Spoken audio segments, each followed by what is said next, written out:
Oh my God.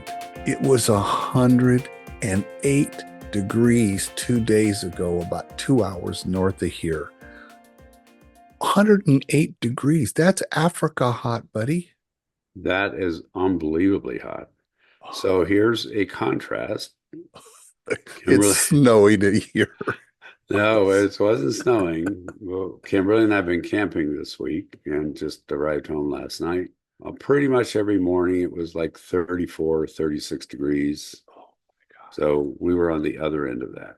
We were up at about 10,000, not 10,000, 9,000 feet of elevation, just camping and being in a unbelievably beautiful orange, yellow aspens. So we He's got Dewey both Freeman. ends of the spectrum. I am Mark Sylvester. He camps. I don't. I used to camp. We're the elder council. And good I morning. was a life. I achieved the rank of Life Scout in the Boy Scouts. Oh, really? Yeah, Isn't that the highest you can go? Eagle Scout is the highest, Oh, okay. and it's the one before Eagle, but you have to have achieved it before your 18th birthday. And I needed another 3 or 4 months, and Mm, I hit eight. I didn't start scouting until I was 16. Uh, Friends of mine, it was a fun thing to do so we could go camping on the weekends. And hmm. then growing up in the San Fernando Valley, going camping on the weekends has great appeal. I'll tell you. Totally. Yeah, Beautiful. it was wonderful. We were talking before the show started, and you talk about letting go of things. And as elders, we've gone through so many chapters in our life. We've read and closed many books, as we Exactly. see That's a both that's a of us. really good way to put that. So the question is, do you clean off the bookshelf? Like one of the things I struggle with is that. And it's like, well, I started this program or I did this or I'm the founder of that. And even though I have left one purposely and by choice to do other things, there still has been parts of me where I go, well, why don't you invite me back to do a guest speaker or what about this or what? And it's like the whole idea of truly letting go and when we have closed that book, to let it be closed. Do I particularly want to throw that book away? Probably not. Through one divorce, I lost a whole library. When you think about all the books, 'cause for me, I've loved books my whole life, and I love Hmm. to just like look at the titles of the, oh yeah, and they all have a distinct memory. I have a sense of loss over that library I lost because it was books from childhood and my mom's childhood books and that Mm-hmm. kind of stuff. So Mm-hmm. there's that, but they say it's what is it? They're not truly lost as long as you still remember them. But I've just recently kind of redone my office and there are stacks of books. I go, you guys need to go find a new home. And I have a real like a conversation with him. I'm odd that way, but it's like you you need to go work with someone else's life now. You worked Mm-hmm. with me, and I only have a limited, so I gotta pare down those things. And I know we're talking about letting go of stuff. The extreme of that, and I know you know this really well in your Buddhist background, is literally letting go of all. So one of the pieces, it's interesting that you brought that up because I think a lot of people misunderstand what that letting go is from that Buddhist perspective. They oftentimes the word is or phrase is non-attachment, which actually is it's a really good perspective. Two things. One is, as most people know, I really work a lot with attachment and attachment issues. What's interesting is we have to be able to attach before we can move into a non-attachment kind of process. That's one piece of it. The other piece of it that I think is so important is so much of the letting go from a Buddhist perspective is not letting go in the sense of forgetting it or pretending like it never happened or something like that. But it's more along the line of living our lives without judgment. So we're actually working on becoming non-attached to the judgment of what we do versus non-attached to what we do, if that makes any level of sense. It does, and that's a nuance that I think most people are unaware of.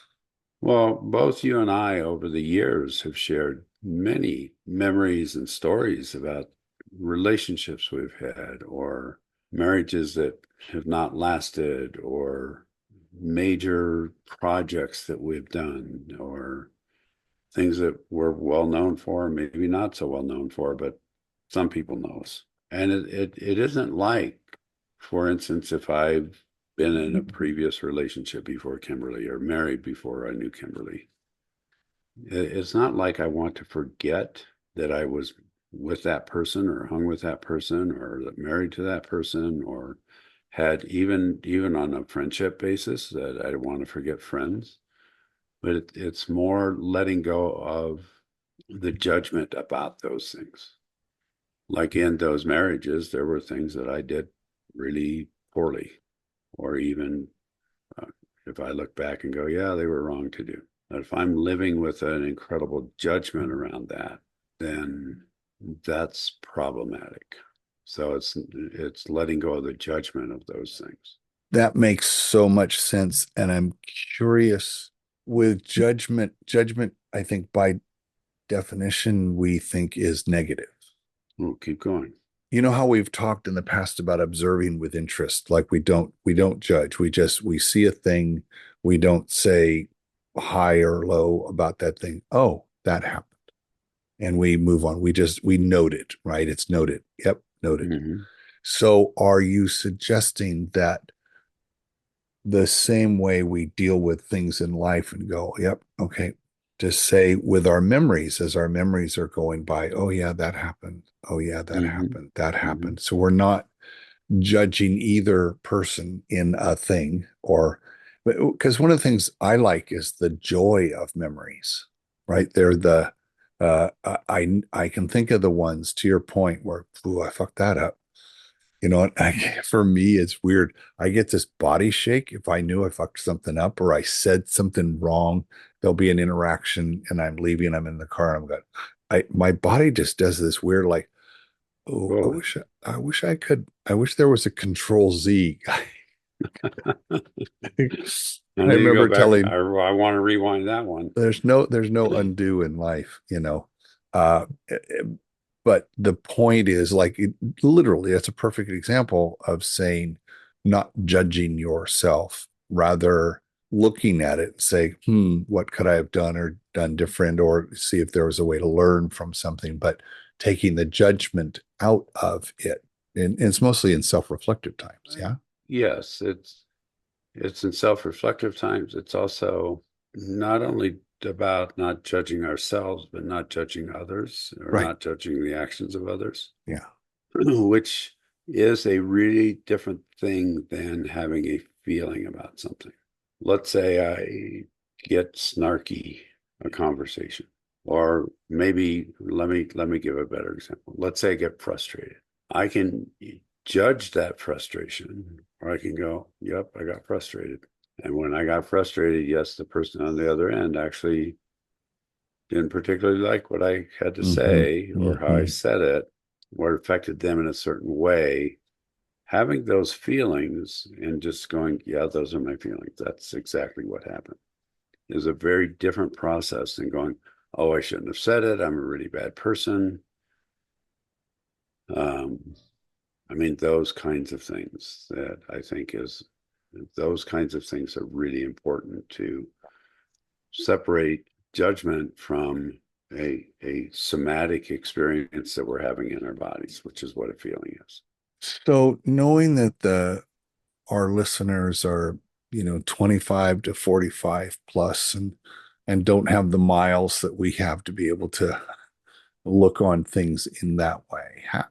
How do you, talk to that young person at work when I was young, 30s, not young, that's who Younger. had younger, yeah, there you go, younger, that experiences that or does the self-recrimination, right? That, oh man, oh, I shouldn't have done. I mean, we just see that person, right? We've seen them on the, oh man, I shouldn't have done that. I fucked it up. How how do you coach them through that? How could we help them today? Well, my first question to somebody, if that's what they're doing, what is it that you're getting out of judging yourself right now? Oh, that's the first question. Yeah, that'd be my first question. Both of us have either come on super late and gone, oh my God, I spaced and I got myself too busy. So it's 20 minutes after when we're supposed to be on, or our alarm didn't go off and we didn't get on at all, those kind of things. And both of us have gone, I apologize for missing. But neither of us have gone, oh, you're a bad human being because you missed, or because you're late, or because your alarm didn't go off, or because you woke up too late and had so many things to do that all of that stuff. What we get out of that, if we really judge ourselves, and I judge myself really harshly, then I don't have to deal with your possible judgment of me. Oh, I don't have to trust that you're going to go, yeah, hey, Dewey, I get it. Everyone's late once in a while. Everyone forgets once in a while. Everyone oversleeps once in a while. I don't have to trust you if I beat the living daylights out of myself for whatever mistake I made. Or I can go, wow, Mark, I got myself overwhelmed and I missed this and I'm running late and my apologies. And if I allow myself to trust you and believe what you say, then it's like, oh, so it just connected when you said, if I believe what you say. So if I've thoroughly beat myself up and you come in and I come in and say, hey, it's fine. It's fine. We're good. We're good. You don't believe that because you know you're not good. You've already judged yourself and I've says, already right. judged myself and I don't have to believe you and I don't have to trust you. Wow, how many people can Versus identify with that right now? probably a few million, if a Yeah. few million, if we were fortunate enough to have a few million listening. But it's like if I judge myself, what I get out of that is protection from being vulnerable to what may happen in our relationship. Let me bring in another piece here because this is a piece. So over the camping trip, I had a book. It's called Way of Wilderness. It's by Gerald May. The word vulnerability comes from a root word of wounding. Hmm. And what vulnerability means is that we could possibly be wounded. So it's really woundability. If I'm vulnerable, then there's a possibility that I will be hurt. There's a possibility someone might be upset with me. There's a possibility that someone might be angry. So if I do that to myself before someone else does it to me, Mm. then I don't have to be vulnerable. I don't have to be woundable. I don't know. What do you think about that? That makes perfect sense, but that's a feels like a doom spiral, If right? it is, yeah, because nothing ever gets to be cleaned up. Right. Right. He never closed the book. Yeah, never close the gap. And if I do that to myself, that also never creates an opening to let you in to go, hey, Dewey, what's the big deal? In fact, you have said to me multiple times, Dewey, we have time. That if I go, I'm late and I'm sorry and I ruined our relationship and please forgive me. I mean, that never creates that opening for you to go, hey, dude, we got time. How hard is it for someone to turn off the self-judger? there's a continuum of that for everybody. For most people, though, it's pretty darn hard. Which is why that we need professional help sometimes. I'm guessing you a lot of what you've done over your career is because I know this you see this as a way a really deep way into people Mm-hmm. and you it takes a while to get them. So I'm guessing it starts with I love the like what are you getting out of that? And they probably have never thought about it that way. I mean, you're doing a thing, you get something out of it. Why? The real key to this is our ability to separate personhood and behavior. Where we learn to judge ourselves is by having people who in our lives who have had power over us that have not separated personhood and behavior. An example of that that you've mentioned many times is a young child who, very young, can, just sitting up in the high chair and spills the food, and the parent, attacks the child rather than the behavior. That's some early core stuff that they learn as an adult. Then you're unraveling all the way back to when they were two. Yes, exactly. Let me bring in even a bigger piece. Our society is set up around judgment. Or did you just talk much? My tongue is not awake enough yet this morning. Also, our religious system is, for the most part, is set up around judgment. Being a sinner, Judgment Day. Judgment Day, being guilty of all of those things, and none of those pieces are taught with the idea of separation of personhood and behavior. All of those, the underlying premise of all of those people is even in the wording, and I don't use these words, but I hear them a lot, is you're a sinner versus, well, you made a mistake, you might want to clean that one up. There's a huge difference in that. So societally, and if you look at what's going on politically right now, I mean, it's just like mind-blowing what's happening with the unbelievable judgment upon judgment upon judgment upon judgment upon judgment. And I'm just thinking of a couple that have come to mind just this week, and the attack was on the person, not the behavior. It's one thing to say, "Hey, Dewey, you were late and it affected my day." It's like, okay, that might be a true statement, would be a true statement. That's different than saying, "Dewey, you're a piece of shit because you were late and you affected my day." But yeah, the attack is on the person.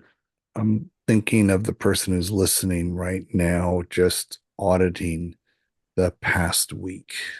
If they made a little, I like making little, me and drawing pictures, but just made a little T and think of little altercations, little tiny ones, big ones, whatever you had in the week. We all have, there's always some little rub, right? Some friction. Did you, in that frictional moment, attack yourself? I like the word attack. I like that a lot. That's a great word. Did I attack myself? Did I attack my person as opposed to observe the behavior and make some decision about the behavior? Do we attack that other person? I see it. You see it in road rage. You see it at the store. Come on, hurry up. You see it. I mean, it's just all around. And are we saying, gosh, I'd appreciate it if you moved a little quicker rather than, God, are you slow or what the fuck? Right. I mean, I'm just thinking Right. There's, it helps me. I love having two things to, as my brain starts losing 3, 4, and 5. But that notion of attacking the person versus attacking the behavior in person, like look at, now I'm speaking to the audience, look at the last thing that happened. Did you attack the person? Like, because what because the thing I love about our conversations in the show is I want to make a difference in I want our ideas to change something Totally. straight up, straight up. So I want someone to think like, okay, this next week, I may be that guy, that girl. I mean, that, gosh, you guys hit the nail on the head. I've been wondering what that was and why I feel terrible, or why my relationships suck, or why I don't get along with my boss, because I think my boss is an idiot rather than my boss doesn't give me well-formed decision, direction, right? Right? That's different, right?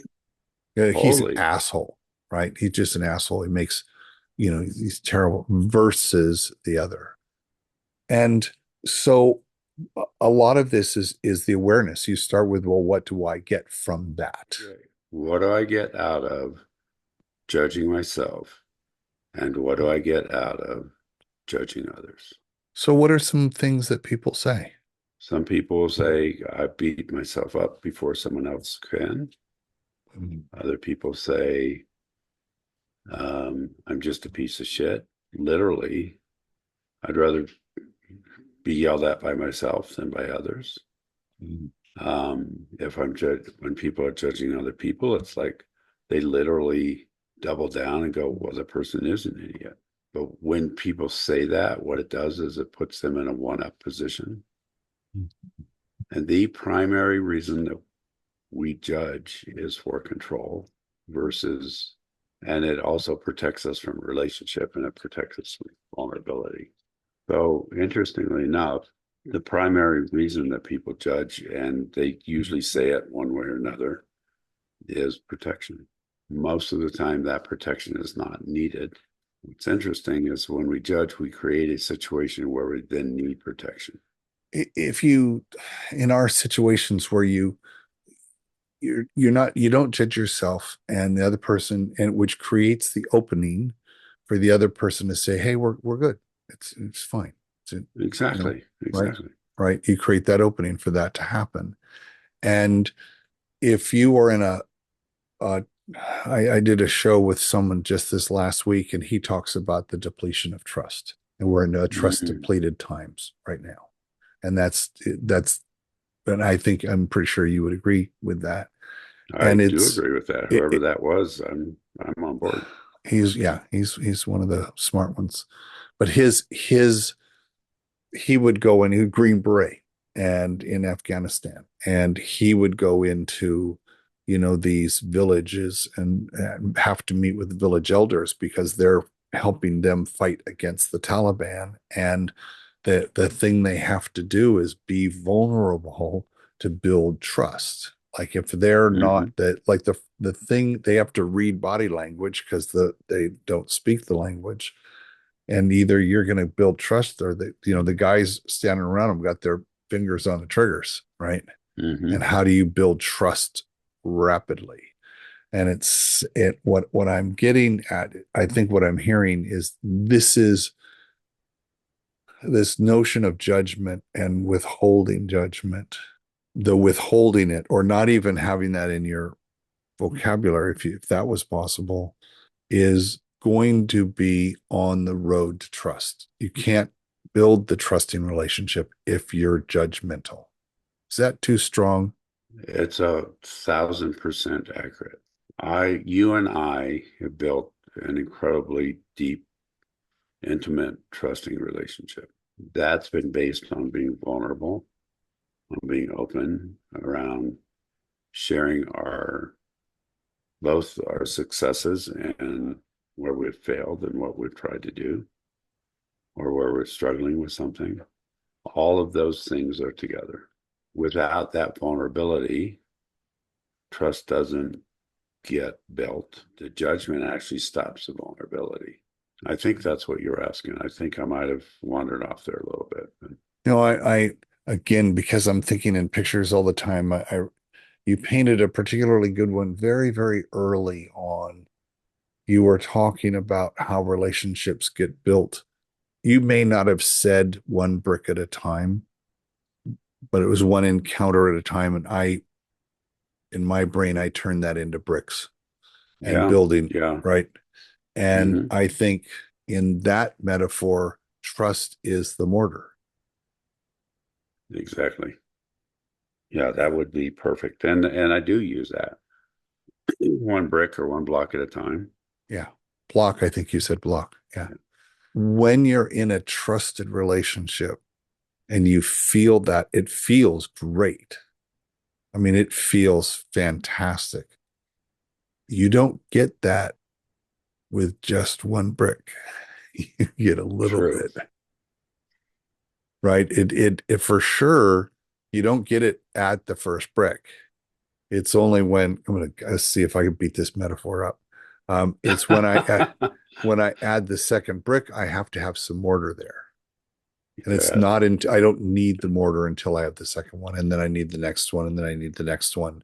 And true. then pretty soon you you have built the trust up to the point we've talked about, right? It builds it, and that's what everything gets better as a result of doing that. Hmm. What my observation is that brick can get pushed over pretty quick. That wall of that you've built up in trust. There are some things you can do in life. You and I have both done them where Hmm. now we have a pile of bricks that we have to rebuild. Yes. So let's say we get to that place where we create a pile of bricks that just fell down for 100,000 possible reasons. In that process of rebuilding and re-putting together that pile of bricks, and hopefully with more substance, is the person in that case that we need to trust is ourselves. And if we're judging ourselves, there's no room for that trust of ourselves to come in. And let me define what I mean by trusting ourselves. Trusting ourselves is to be able to do what we need to do when we need to do it, regardless of what that is. That's that internal trust of ourselves. And the word trusting your ability comes to mind, Hmm. right? It said, it's not that we lack resources, we lack resourcefulness, or it's True. like we've talked about we haven't done it yet, but we know we've got the tools to do that. And in Right. rebuilding those walls of trust that we've broken down, because we've all done that, start by trusting yourself and use that as Master Rick used to say to us as an opportunity to train. That's it. I like that. On that, my friend, we've come to the end of our time, and I'm thinking that I hope as someone listens to this, they turn their watcher on and just kind of watch, not judge, but watch their behavior in this specific regard. And if they're prone to do that, to see if they can at least not do that one time this week. That's a great ask and a great maybe even challenge. Yeah. And For many, it might be a challenge. totally. And start small. Like when Mm. you put your shirt on in the morning, you judge it. You go, Oh, oh, this doesn't fit. Or, oh, this, I'm going to look like shit. Or, oh, I mean, start small because most people they go, okay, well, I'm not going to judge myself for something huge up here, but it's like, where's the part of, these pants are tight. They weren't as tight yesterday. I must be fat. That's a judgment. I asked my wife to be romantic with me, and she wasn't totally on board. So that's a way we can judge her or we can judge ourselves versus going, oh, there's a thing of this just is. on that note, my friend, I love you. I love you. These conversations are mind boggling to me. They are. Thank you, sir. Till next time. Till next time.